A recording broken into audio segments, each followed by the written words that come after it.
Hello everyone, welcome back to my channel Sandhya cool kitchen. అందరు ఎలా ఉన్నారు? అందరు బాగుండాలి, అందులో మనం ఉండాలి. ఈరోజైతే తొందరగానే లేచామన్నమాట, మరి లేట్ అయితే అవ్వలేదు. అండ్ మా ఇంట్లో సర్ప్రైజ్ అనమాట ఇది. హీటరు చలికి చుక్కలు చూసి ఇంకా లాస్ట్కు 3000 పెట్టి హీటర్ తేవాల్సింది వచ్చింది. అండ్ ఇదైతే నైట్ చేసిన బిర్యానీ. మీరు ఈవినింగ్ బ్లాగ్ చూస్తే అర్థమవుతుంది. కొంచెం కొంచెం అక్కడక్కడ కవర్ చేయడానికి ట్రై చేశాను. ఇంకా ఈరోజు అయితే ఏం రైస్ పెట్టట్లేదు అనమాట. బిర్యానీ వేడి చేసుకుంటే చాలు, బాక్స్లకు అయిపోతుంది, తినే వాళ్ళకు తినడానికి కూడా సరిపోతుంది. ఫస్ట్ అయితే చాయ్ పెట్టేస్తున్నా. హీటర్ వచ్చినాక చాలా చాలా చాలా బెటర్ ఉంది. లేదంటే ఈ చలికి ఏమవుతుందో అని చాలా భయమైందనమాట. నైట్ వేడిగా ఉన్నప్పుడు కొంచెం మెత్తగా అనిపించింది కదా, పర్వాలేదు. పొద్దున అయితే కొంచెం పలుకుగానే ఉంది రైస్. చాలా చాలా బాధపడ్డానమాట నేను. ఇంత ఖర్చు పెట్టి కష్టపడి చేసినందుకు చాలా డిసప్పాయింట్ అయినా. కానీ అప్పుడు వేడి మీద కూడా పలుకుగా మనం హోటల్లో చేసుకుంటాం కదా, అలా చేస్తే మా ఇంట్లో వాళ్ళకి నచ్చదు. మామూలుగా ఇంట్లో అన్నం తిన్నట్టు ఉండాలంటారు. ఇంకా దాంట్లో నేను కొంచెం అజాగ్రత్త వల్ల నా అజాగ్రత్త వల్ల ఇంకా పెద్ద గిన్నె కదా, నేను లేపలేకపోయాను అనమాట. దానివల్ల కొంచెం అన్నం కూడా మెత్తగా అయిపోయింది. ఇంకా పర్లేదులేండి, ఇంట్లో ఎట్లా చేసినా కూడా బాగానే ఉంటుంది. అండ్ అక్కడైతే క్లీనింగ్ కూడా స్టార్ట్ చేసేసాను. అక్కడ ఉన్న గిన్నెలు కూడా సదరేస్తున్నా. రాత్రి బిర్యానీ చేసుకుంటేనే అన్ని గిన్నెలు వీలైనంత వరకు కడిగేసిన, ఇంకా సదరేసుకోవాలి. ఇంకా ఉన్నాయి చూడండి కొన్ని. ఇదే అనమాట మా బిర్యానీ, చికెన్ బిర్యానీ. బాగుంది టేస్ట్. కానీ నాకు హోటల్లో పర్ఫెక్ట్ ఎలా ఉంటుందో అలా చేయడం అంటే ఇష్టం, కానీ అవ్వనే అవ్వదన్నమాట అలా. అండ్ ఇక్కడ మా గాయత్రి అయితే రెడీ అవుతుంది. కానీ నేనైతే మా గాయత్రికి కూడా ఛాయ్ పోసేసిన, నేను కూడా ఛాయ్ పోసుకున్నా. ఈరోజు మా గాయత్రికి దోశలు, అండ్ నాకు కూడా ఛాయ్తో పాటు దోశలు తింటున్నా. మా గాయత్రి చట్నీతో తిన్నదిలేండి. నాకు ఛాయ్తో దోశలు అంటే చాలా ఇష్టం, బాగుంటుంది అనమాట. చట్నీ లేకుండా కూడా బాగుంటుంది. మా గాయత్రికి బాక్స్ కోసం కూడా చేసేయాలి ఇక్కడ. తను కూడా తినేస్తుంది. తనకు కూడా పెట్టేసిన తినేమని. చాలా లేట్గా తింటుంది, ఛాయ్లో ముంచుకొని తింటుంది. చట్నీ కొంచెం కారం ఉందన్న కదా, దానివల్ల చట్నీతో నేను ధైర్యం చేయలేను అన్నది. ఇంకా సర్లే ఇలా ఛాయ్తో కూడా తిను, చాలా బాగుంటుందని అన్న. బాగుందని చెప్తుంది. ఇక్కడ ఏమేమో చేస్తుంది నేను చూడలేదనమాట. కొంచెం వీడియో రికార్డ్ చేయాలంటే ఇవన్నీ చేస్తుంది. అన్ని రకాలుగా ఎక్స్ప్రెషన్ ఇస్తుంది అనమాట. నేనే బాగా లెంత్ ఉందని కొంచెం ఫార్వర్డ్ చేసిన అనమాట. అన్ని రకాల ఎక్స్ప్రెషన్స్ చూడండి. ఇక్కడ కిచెన్లో పెట్టుకొని కూడా ఇంకా బ్యాలెన్స్ పనులు ఉంటాయి. ఈ మధ్యలో తనకు నేనే ఒక దోశ పెట్టాను అనమాట పొయ్యి మీద, చూసుకున్నా. తినుకుంటా చూసుకుంటుంది. మా గాయత్రికి అస్సలు వంట రాదు. ఒక్క అన్నం పెట్టడానికే ఇప్పుడు కూడా చాలా తిప్పలు పడుతుంది, అన్నం పెట్టడానికి కూడా రాదు. అండ్ ఇదే అనమాట. ఇంకా బాక్స్లో అయితే చట్నీ పెట్టేసిన, కొంచెం కొంచెం అద్దుకొని తినమని. టిఫిన్లో పెట్టేసిన, ఉన్న గిన్నెలు కడిగేసిన, ఇంకా కొన్ని బ్యాలెన్స్ ఉన్నాయి ఇక్కడ. ఇవన్నీ కడిగేస్తే గిన్నెల పని అయిపోతుంది. ఇక్కడ నైట్ షాపింగ్ చేసి కొనుక్కున్న షాల్ వేసుకుంటుంది. ఇంతకుముందు ఒక డిమార్క్లో ఒక షాల్ తెచ్చినామన్నమాట. అస్సలు వాడలేదు. అది ఓన్లీ ప్లెయిన్ పింక్ ఉంటుంది అనమాట, నాకు నచ్చింది. ఇదైతే కొంచెం మిక్స్ పింక్ ఉంటుంది, వైట్ అండ్ పింక్.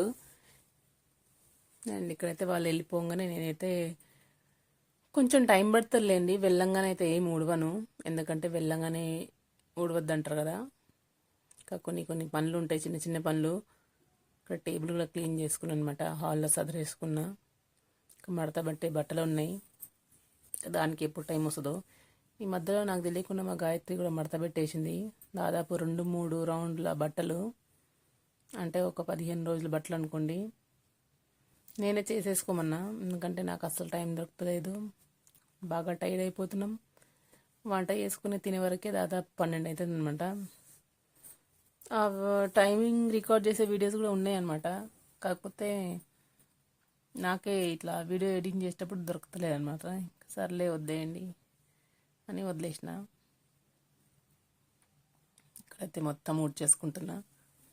ఈ మధ్యలో మాకు కొంచెం సిమెంట్ పోయిందనమాట. దానివల్ల ఇబ్బంది అయితే నాకు హాల్లో. దానికి ఎప్పుడు టైం వస్తుందో తొందరగా వేస్తే బాగుంటుంది. మనం వేసినా కూడా వేసిన నెక్స్ట్ డేనే ఇంకో దగ్గర స్టార్ట్ అవుతుంది. ఇప్పటికీ మేము 3-4 సార్లు వేసినాం అనమాట. నాకు తెలిసి ఆ కింద కూడా కొంచెం గాలి పోవడానికి ఏదన్నా మొత్తం ప్యాక్ చేసేస్తే ఏదో విధంగా ఎక్కడో ఒక దగ్గర వేస్తూనే ఉంటుంది. ఇంతకుముందు మేము వేరే ఇంట్లో ఉన్నప్పుడు కూడా సేమ్ ఇదే ప్రాబ్లం అనమాట. లాస్ట్ మేమున్న ఒక 5-6 ఇయర్స్ ఉన్న ఇల్లే బాగుండే. మొత్తం మార్బుల్ ఉండే అనమాట అక్కడ. ఇలాంటి బాధలు లేవు అక్కడ. కాకపోతే దానికి కూడా మెయింటైన్ చేయాలండి. దీనికి తగ్గట్టు దీనికి మెయింటైన్ చేయాలి, మార్బుల్కి తగ్గట్టు మార్బుల్ని మెయింటైన్ చేయాలి. అండ్ ఇక్కడైతే హాల్ కంప్లీట్ అయిపోయింది ఊడడం. ఇంకా బయట ఊడవాలి. బయట ఊడ్చేస్తే ఊడ్చుడు పని అయితే కంప్లీట్ అయిపోతుంది.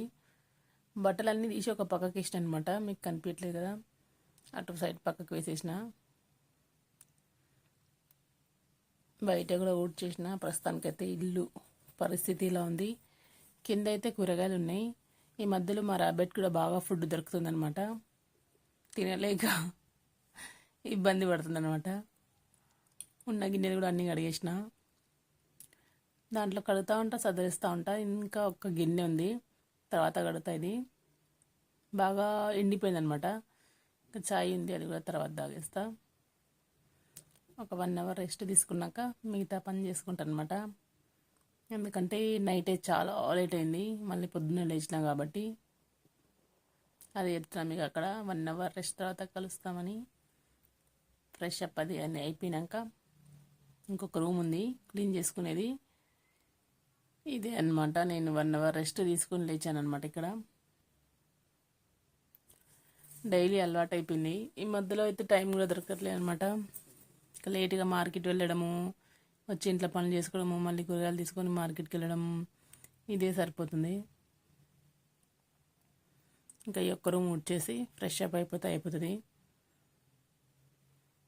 అక్కడ బెడ్ దులపడము, ఇక్కడ నేను కింద సదురుకోవడం అవుతుంది అనమాట. అండ్ మీరు కనుక ఈ వీడియో ఎంతవరకు చూస్తే ఒక చిన్న లైక్ చేసి, ఛానల్ సబ్స్క్రైబ్ చేసి, ఒక కామెంట్ చేసి నాకు సపోర్ట్ చేయండి. ఇంకా ఉన్న బెడ్షీట్లన్నీ అయితే తీసేసిన.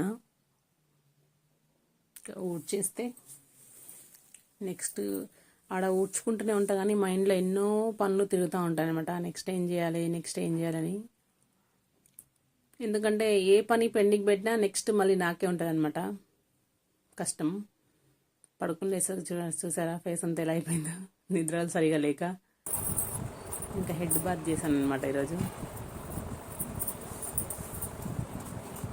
ఇక్కడ అస్సలు ఎండదు. చలికైతే ఒక దారి దొరికింది. ఈ జుట్టు ఆరాలంటే ఇంక దానికి కూడా ఒక దారి వెతుక్కోవాలి. ఇక్కడ అస్సలు ఎండ రాదు. వర్షాకాలం ప్లస్ చలికాలం. ఎండాకాలం పర్వాలేదు, బాగానే ఉంటుంది. చూడాలి ఈసారి ఎలా ఉంటుందో. నిజంగా అసలు ఎండని కోసం వెయిట్ చేస్తున్నాం, ఎండాకాలం ఎప్పుడు వస్తా అని. ఇంతకుముందు అయితే చలికాలం ఎప్పుడు వస్తా అని వెయిట్ చేసేవాళ్ళం. నేనైతే ఇక్కడ ఫ్రెష్